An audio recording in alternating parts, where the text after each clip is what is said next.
de forma remota sus niveles de glucemia y dispositivos asociados y mantener comunicación directa con su médico cuando lo requieran, tanto ellos como el propio facultativo.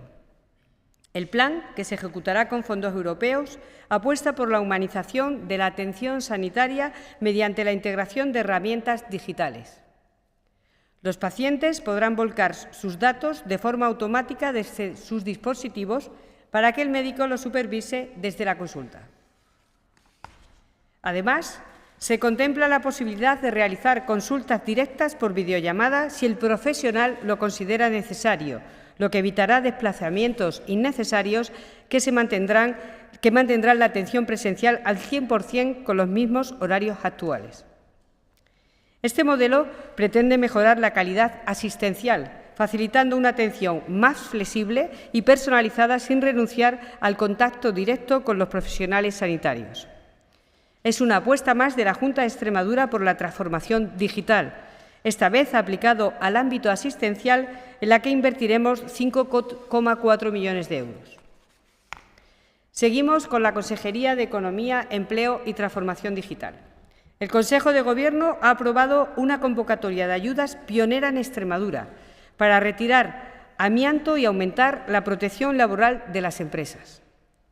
Por primera vez, los empresarios y autónomos extremeños dispondrán de una línea de ayuda específica para la retirada de cubiertas ligeras con amianto y para la instalación de medidas de protección frente a caídas en altura. La primera línea de ayudas cubrirá hasta el 85% del coste de la retirada segura de amianto, con un límite de 20.000 euros.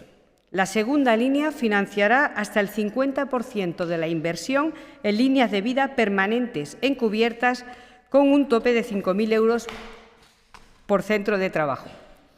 En caso de solicitar ambas líneas, la ayuda total no podrá superar los 25.000 euros. Con esta medida contribuiremos a eliminar el riesgo para la salud derivado del amianto, un material altamente peligroso que aún está presente en muchas cubiertas de edificios. Además, reduciremos la siniestralidad laboral por caídas desde altura, una de las principales causas de accidentes graves en el ámbito laboral, especialmente en el sector de la construcción.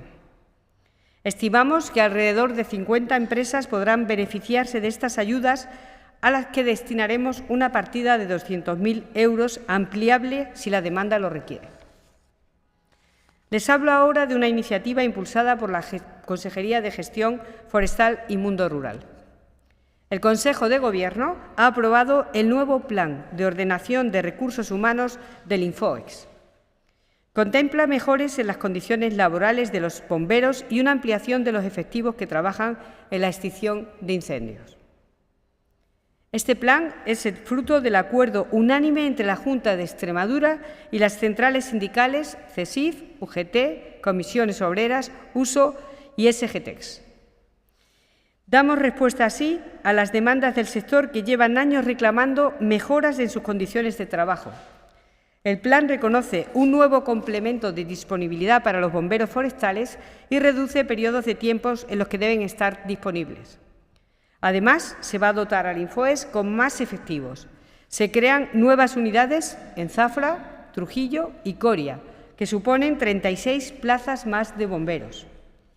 Se refuerzan las unidades ya existentes con otros 28 nuevos efectivos y se impulsan otras 21 plazas de segunda actividad que corresponden al personal que realiza tareas complementarias como administrativas, las de logísticas o las de vigilancia. En total, son 85 nuevas plazas de bomberos forestales que reforzarán las labores de prevención y extinción de incendios en Extremadura hasta alcanzar los 1.077 efectivos. Para ello, invertiremos cerca de 6 millones de euros en los 3 próximos años. Les recuerdo que el pasado domingo comenzó la época de peligro alto de incendios. Por eso, además de todas estas mejoras, pedimos una vez más máxima precaución y responsabilidad a todos los extremeños. Ahora les informo de un asunto que compete a la Consejería de Cultura, Turismo, Jóvenes y Deporte. El Consejo de Gobierno ha aprobado la declaración de bien de interés cultural con categoría de monumento a la iglesia parroquial de San Andrés en Zarza-la-Mayor. Se trata de un edificio singular, con valores históricos y artísticos incuestionables, muestra de la arquitectura religiosa de la zona de Tajo Internacional. Su valor también radica en la propia imagen del edificio, con una imponente fachada del estilo herreriano frente a la Casa de Seda y la Casa de la Encomienda, muestras del destacado pasado histórico de la población. La iglesia parroquial de San Andrés alberga la imagen de Jesús resucitado que, junto a la Virgen del Castillo de la Ermita del mismo nombre, protagonizan uno de los rituales más representativos de la localidad, el Domingo de los Tiros, con el que los zarceños se sienten especialmente identificados. Con esta declaración, la Junta de Extremadura avanza en su compromiso con la protección, conservación y difusión del patrimonio histórico y cultural de la región. Y antes de terminar, en nombre del Consejo de Gobierno, quiero trasladar nuestra más sincera enhorabuena al Club Deportivo Cacereño por su ascenso a Primera Federación, un logro que es motivo de orgullo para la ciudad de Cáceres y para toda Extremadura. El ascenso del Cacereño revela el gran talento deportivo que existe en nuestra región y la importancia de seguir apostando por el deporte como motor de desarrollo. Por eso quiero anunciarles que el Gobierno de Extremadura va a destinar una inversión de 250.000 euros para mejorar el campo de césped del Estadio del Cacereño.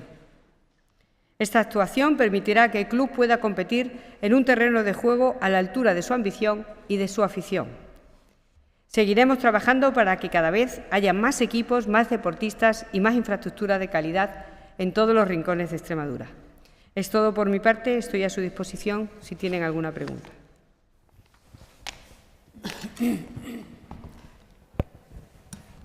De fuera del Consejo de los Asuntos Tratados, no sé si hay alguien primero que quiera preguntar. ¿No? ¿Nadie? Vale, yo quería preguntarle, consejera, por la contratación de un profesor en Almendralejo en un conservatorio de música. Es un profesor que vino de fuera hace, si no me equivoco, unos 3 años y que ahora se ha descubierto que, bueno, que está acusado de abuso a menores. Ahora, por lo visto, se le ha perdido la vista en Almendralejo, está en búsqueda y captura. Yo quería preguntarle por cómo es posible que este profesor haya llegado a Almendralejo cuando se supone que tiene que haber un protocolo en el que se pide pues ese informe, ¿no?, de abusos a menores antes de llegar a trabajar con los menores. Gracias. Bueno, en este tipo de casos tampoco puedo hacer muchas declaraciones al respecto. Yo creo que la Consejería de Educación puede trasladarles una información más concreta. Estamos a expensas de las investigaciones y entendemos que el proceso de hace 3 años de su selección pues guardaría y debería haber guardado toda la responsabilidad que se necesita, y más hablando de menores, pero tenemos que ser prudentes hasta que tengamos toda esa información y, si quieren, pues se les ampliará en el momento que pueda ser posible. Muchas gracias.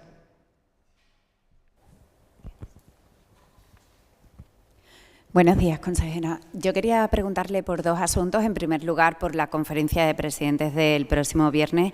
Ayer conocíamos que todas las comunidades autónomas presididas por el Partido Popular han remitido un escrito solicitando que se amplíe el orden del día, y desde Génova incluso se ha dado la posibilidad a aquellos varones territoriales que lo consideren de no asistir a esa conferencia de presidentes.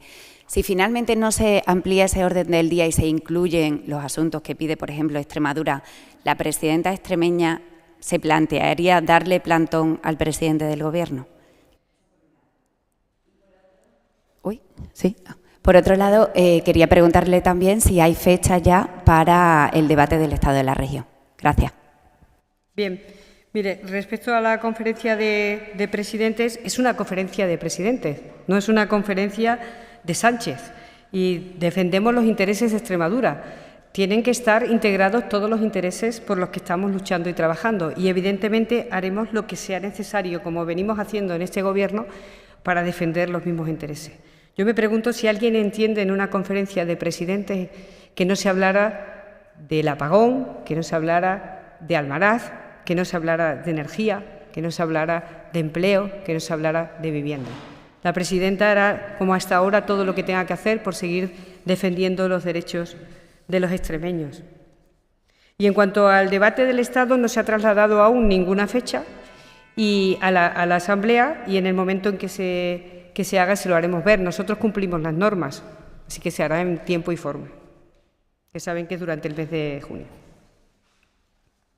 Pero disculpe que insista, si finalmente no se amplía el orden del día de la conferencia, ¿la presidenta asistirá o no? La presidenta valorará cuáles de las medidas que ella pueda hacer, cuál es la más efectiva para garantizarle esos derechos a los extremeños, que puede ser la asistencia, la no asistencia, lo valorará ella. Desde el momento estamos viendo si se integra en el orden del día todas las cuestiones que Extremadura ha planteado y plantea continuamente y que, insisto, si alguien puede entender una conferencia de presidentes que solo hablara de la parte que la Moncloa quisiera. Tendrá que hablar de las necesidades que tienen las comunidades autónomas. Muchas gracias. Que tengan buen día.